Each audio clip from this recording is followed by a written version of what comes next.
सभी साथियों को बहुत बहुत स्वागत है। आज हम लोग exercise 1.1 class 10th NCERT new syllabus 1.1 का क्वेश्चन नंबर 5वां, 6ठा और 7वां करेंगे। तो ये 3 क्वेश्चन करने वाले हैं। तीनों क्वेश्चन में क्या विशेषता है, कहाँ क्वेश्चन में हम अटक सकते हैं, इन तमाम चीज़ों पर हम लोग चर्चा करें। तो चलिए शुरू करते हैं। क्वेश्चन नंबर 5 क्या कहता है?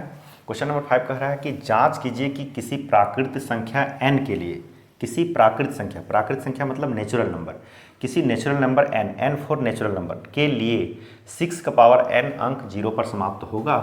पूछा है कि यदि n कोई नेचुरल नंबर है, ध्यान से यहाँ पर समझना है क्या बोल रहा है। यहाँ हमारे पास n फॉर नेचुरल नंबर, तो नेचुरल नंबर का मान क्या कहाँ से शुरू होता है? 1 से 1 2 3 4 5 6, ये सभी क्या है? Natural number. तो बोलता है क्या 6 का पावर अगर हम n कर दें, 6 का पावर कोई नेचुरल नंबर कर दें, तो क्या ये 0 पर समाप्त होगा या नहीं होगा? होगा या नहीं, है ना? होगा या नहीं होगा, ये आपका सवाल है, ये आपका क्वेश्चन है कि 6 का पावर n अंक 0 पर समाप्त होगा या नहीं होगा। 6 के पावर n कहीं भी 0 आएगा या नहीं आएगा। तो चलिए हम लोग जांच करते हैं। 6 का पावर n मत फोर नेचुरल नंबर, तो चलिए नेचुरल नंबर चढ़ाते हैं 1, तो 6 द पावर 1 इक्वल टू 6। अगर हम नेचुरल नंबर चढ़ाते हैं 2, तो 6 को 6 से गुना करेंगे 36। अगर नेचुरल नंबर चढ़ाते हैं 3, तो 6 गुना 6 गुना 6 यानी 216। अगर 6 का पावर चढ़ाते हैं 4, तो कुछ और आएगा। 6 का पावर 5, तो कुछ और आएगा। हर एक में देख रहे हैं लास्ट में 6 आ रहा है। कभी ये 0 पर समाप्त हो सकता है तो नहीं। इसको 0 पर समाप्त होने के लिए इसका फैक्टर जो है, इसका जो फैक्टर है 2 या 2 और 5 के रूप में होना चाहिए, तभी ये 0 पर समाप्त होगा। तो हम कह सकते हैं, यहाँ देख रहे हैं हर एक में 6 6 6 6 आते जा रहा है, और ये कहीं भी किसी भी स्थिति में 6 का पावर जो n है मतलब नेचुरल नंबर पर 0 समाप्त नहीं होगा। लिखेंगे अतः किसी भी स्थिति में 6 का पावर n अंक 0 पर समाप्त नहीं होगा। तो इस तरह से हम लोग बता सकते हैं। आपको पूछा है कि 6 का पावर n अंक 0 पर समाप्त होगा या नहीं, तो सीधी सी बात है 6 का पावर n है क्या?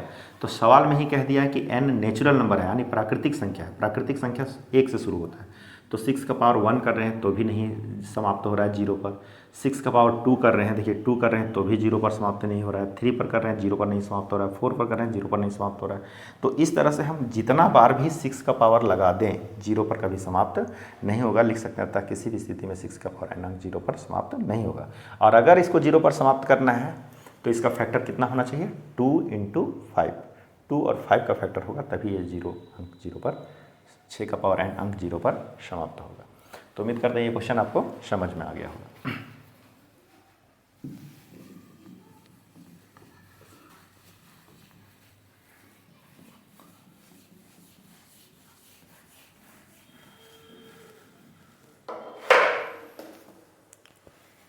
क्वेश्चन नंबर 7 क्या कह रहा है? क्वेश्चन नंबर 7 में देखिए आप, किसी खेल के मैदान के चारों क्वेश्चन नंबर 6 देखेंगे पहले हम लोग।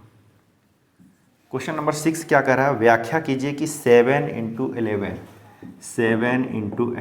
× 13 प्लस 13 और कह रहा है 7 × 4 × 3 × 2 × 1 प्लस 5 भाज्य संख्याएं क्यों हैं? ये पूछ रहा है भाज्य संख्याएं क्यों हैं, भाज्य संख्या क्यों है, सो पूछ रहा है। तो देख लेते हैं कि इसको बनाना कैसे है। इसको कुछ नहीं करना है आपको, ये जो देख रहे हैं और ये जो देख रहे हैं इसको साथ में लेकर के चलना है। देखिए ये 13 है, ये 13 है, यहाँ बीच में प्लस है, तो यहाँ से 13 कॉमन निकाला जा सकता है। तो आप सबसे पहले यहाँ 13 को कॉमन निकाल दीजिएगा। ये 13 और ये 13 कॉमन निकल गया, तो यहाँ बच गया कौन?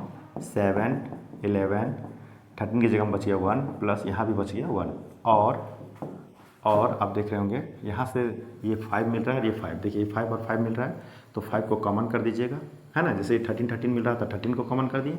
5 और 5 मिल रहा है, प्लस के इधर उधर, प्लस के उधर और प्लस के इधर, तो उसको कॉमन कर दिए। चूँकि सब मल्टीपल में है तो इसको कॉमन निकाला जा सकता है। तो 7 × 6 × 5 की जगह में क्या बच जाएगा? 1 × 4 × 3 × 2 × 1 प्लस यहाँ भी बच जाएगा 1। अब इसको कैलकुलेट करते हैं। 13 इंटू 11 सत्ते 77 एकम 77 प्लस 1 है ना, और 5 सच्छक 42, 42 को 4 से गुना करेंगे, फिर 3 से गुना करेंगे, 2 से गुना करेंगे, 1 से गुना करेंगे तो आ जाएगा 1008 प्लस 1 है ना। तो हम लोग लिखेंगे 13 इंटू 77, अरे कितना होगा 78, और 5 गुना 1008, अरे कितना हो जाएगा 1009 है ना। गुना करके आप देख भी सकते हैं 1008 कैसे आया। तो सच्छक 42, 42 को 4 से गुना करेंगे, 42 चौके 4 दूनी 8, 4 चौके 16, 168 हुआ। फिर 168 को 3 से गुना करेंगे, 8 तिया 24, 2 6 तिया 18, 2 20, 0 3 एकम 3 और 2 5, 504। फिर इसको 2 से गुना करेंगे तो 4 दूनी 8, 0 दूनी 0, 5 दूनी 10। देखिए 1008 आया ना। तो 1008 और 1 जोड़ दिए 1009। अब बताइए कि ये दोनों संख्या बोला है कि ये इसका जो ये भाज्य संख्या क्यों है। तो भाज्य संख्या इसलिए है क्योंकि जब इससे दो संख्या में ये गुणनखंड हो गया, जब दो संख्या में गुणनखंड हुआ तो दो संख्या एक के अतिरिक्त कोई भी दो संख्या का गुना हमेशा भाज्य संख्या होता है। तो हम यहाँ लिख सकते हैं चूँकि एक के अतिरिक्त कोई भी दो संख्याओं का गुणनफल हमेशा भाज्य संख्या होता है, भाज्य संख्या होता है। इसलिए दोनों संख्या भाज्य है, इसलिए संख्याएं भाज्य है, इसलिए ये दोनों संख्याएं भाज्य, या लिख सकते हैं इसलिए ये भाज्य है, ये जवाब हो गया। ठीक है, करना कुछ नहीं था। यहाँ 13 है, 13 कॉमन निकाल दिए, बाकी जो बचा यहाँ लिखे, बाकी यहाँ 1 बचा, इसको कैलकुलेट किए ये आया, इसको कैलकुलेट किए ये आया। अब यहाँ ये दो, एक संख्या ये बन गया, इसके साथ मल्टीपल हो गया, इसके साथ मल्टीपल हो गया। एक के अतिरिक्त कोई भी संख्या अगर दो संख्या लेते हैं एक छोड़ करके, जैसे 2 और 3, तो 2 और 3 को गुना करेंगे 6 आएगा, तो 6 फिर फैक्टराइज होगा 2 इंटू 3 में। तो जो फैक्टराइज होता है वो क्या होता है, भाज्य संख्याएँ होती है। ठीक है, तो दो संख्या जो भाज्य, इसको गुना करेंगे तो कोई संख्या मिलेगा, फिर फैक्टराइज हो सकता है, जब फैक्टराइज हो सकता है तो भाज्य है, फैक्टराइज नहीं होता तो अभाज्य हो जाता है। तो इसीलिए ये दोनों संख्या क्या है, भाज्य है। तो उम्मीद करते हैं ये भी क्वेश्चन आपको समझ में आ गया होगा। तो 5, 6, अब लास्ट क्वेश्चन हम लोग पढ़ेंगे 7, और ये चैप्टर फिर हमारा समाप्त हो जाएगा।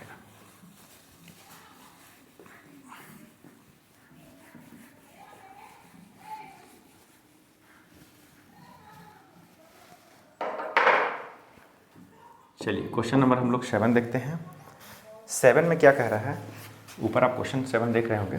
7 में कह रहा है किसी खेल के मैदान के चारों ओर एक वृत्ताकार पथ है, किसी खेल के मैदान के चारों ओर एक वृत्ताकार पथ है, ये वृत्ताकार पथ है। ठीक है, खेल के चारों ओर ये वृत्ताकार पथ है ना। अब बोल रहा है इस मैदान का एक चक्कर लगाने में सोनिया को 18 मिनट लगता है। मान लो यहाँ सोनिया है, इसको एक चक्कर लगाने में कितना मिनट लगता है, 18 मिनट लगते हैं, इसको 18 मिनट लगते हैं सोनिया को। जबकि इसी मैदान के एक चक्कर लगाने में रवि को 12 मिनट लगता है, और अगर यही चक्कर यहीं से शुरू करता है रवि, तो इसको कितने मिनट लगते हैं, 12 मिनट लगते हैं। अब ये 18 मिनट और 12 मिनट का चक्कर क्या है, फिर बोलता है मान लीजिए वे दोनों एक ही स्थान से एक ही समय पर चलना प्रारंभ करता है, मतलब रवि भी और सोनिया भी यहीं से चलना प्रारंभ करते हैं। तो जाहिर सी बात है ये 18 मिनट जिसको लगेगा वो थोड़ा स्लो चल रहे हैं, उसको देर से पहुँचेंगे। लेकिन रवि जो है वो 12 मिनट में ही एक चक्कर पहुँच जाता है, इसका मतलब ये तीव्र गति से चल रहा है ना। तो ये दोनों जब एक दूसरे से चलना, यहाँ से एक साथ चलना प्रारंभ करेंगे तो 100% एक दूसरे से आगे पीछे हो जाएंगे। तो ये एक लंबा टर्म हो गया। जब लंबा टर्म की स्थिति पैदा होता है, एक फिर इसी पॉइंट पर मिलना है, दोनों को एक ही पॉइंट पर मिलना है, तो इसके लिए बहुत सारा चक्कर होना होगा, तब ये जाकर के एक स्थान पर मिलेंगे। तो जब बहुत लॉन्ग टर्म की प्रक्रिया शो करता है, तो ऐसी स्थिति में हम ये दोनों का एलसीएम निकाल देंगे, फिर हमारा रिजल्ट आ जाएगा। तो आप क्या करेंगे, 12 को तोड़ देंगे, 2 दूनी 4, 4 तिया 12, 18 को तोड़ देंगे, 2 तिया 6, 6 तिया 18, और फिर आप इसका एलसीएम निकाल देंगे, जो आएगा सो फिर आंसर हो जाएगा कि इतने मिनट के बाद ये पुनः एक स्थान पर मिलेंगे, प्रारंभिक स्थान पर। तो 2 मिल गया 2 लिखेंगे पहले, 3 मिल गया 3 लिखेंगे। तो ये हम लोग निकाल रहे हैं एलसीएम। एलसीएम में क्या बोले थे, जो मिलेगा पहले लिखना है, उसके बाद जो नहीं मिलेगा इसको भी यहाँ मल्टीपल कर देना है। तो ये दोनों नहीं मिला, ये दोनों को मल्टीपल कर दिए, तो सभी को करेंगे गुना। 3 दूनी 6, 6 तिया 18, 18 दूनी 36। तो 36 मिनट के बाद, यहाँ पूछा है कितने मिनट के बाद ये प्रारंभिक स्थान पर मिलेंगे, तो 36 मिनट के बाद ये दोनों एक दूसरे को प्रारंभिक स्थान पर मिलेंगे। तो उम्मीद करते हैं कि सारे वीडियो आपको अच्छे लगे होंगे, और भी नए चैप्टर के लिए हम लोग आगे की वीडियो में देखेंगे। बहुत बहुत धन्यवाद। जय हिंद, जय भारत।